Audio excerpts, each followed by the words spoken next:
All right, so this is a 46-year-old male who presented to the ER after a fall from a ladder.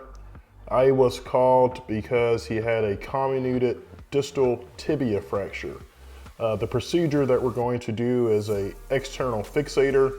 This is a temporizing device that is done to allow for swelling and also soft tissue rest after really comminuted, which means in a lot of different parts, fractures.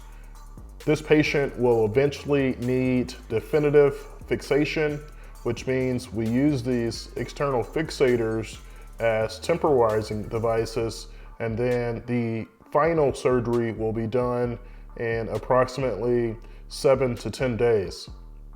So I just made an incision over the distal tibia.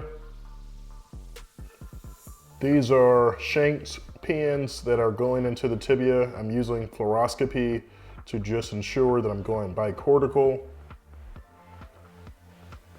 This is a soft tissue guide that I'm holding here. And I just drilled, and I'm going to place the pin into the tibia. As you will eventually see, these pins will be connected to rods. Pull some traction to stabilize the fracture until this patient can be definitively fixed. All right, we're placing our second pin into the tibia here.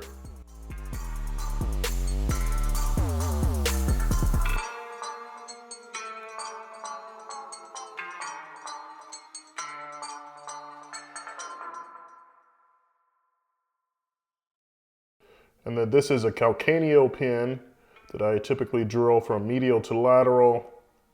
I'm gonna make the incision here. Out the other side of the foot here. Make a little incision so this can go through the skin. And this pin and the calcaneus here will use this to provide some traction and hold the fracture out the length. This patient had a dislocation of the ankle, which means the tibia and talus were separated.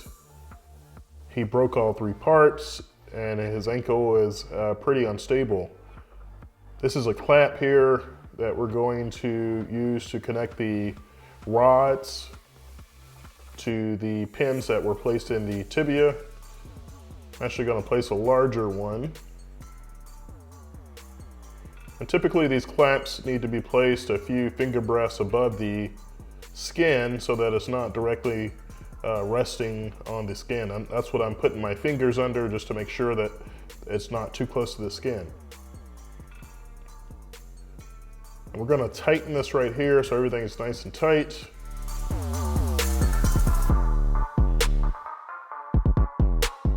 To further tighten things so everything is nice and snug.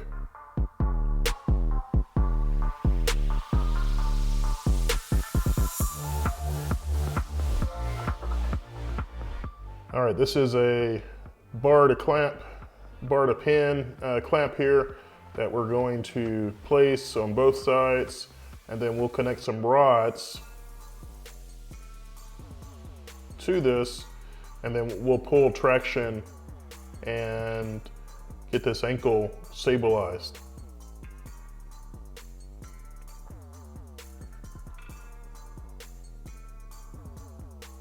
So this is the rod here that we're using to place through these clamps, and we're gonna place an additional one on the other side. I'm gonna tighten it proximally so that when we pull, we can then lock it distally. All right, we're gonna place this rod on the other side of the ankle. We're gonna make sure both of these are tight proximally.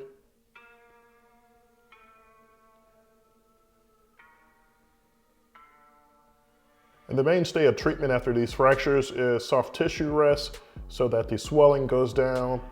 And most of these fractures will tend to swell quite a bit even after the fracture. And that's why these external fixators are critical. If we fix the fracture too soon, the skin may be compromised. You'll have some issues kind of closing the skin. which can lead to a lot of other issues.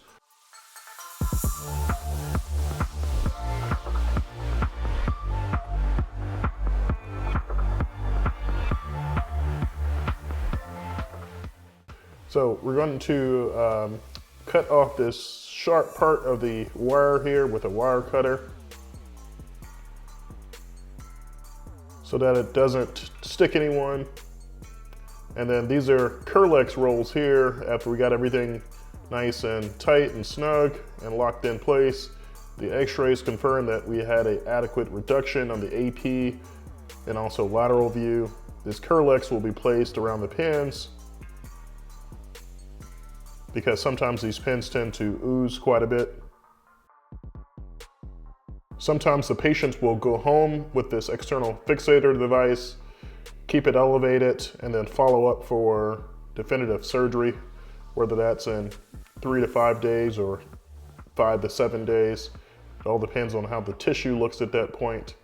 This patient is not too swollen, but I anticipate that over the next few days that there will be more swelling.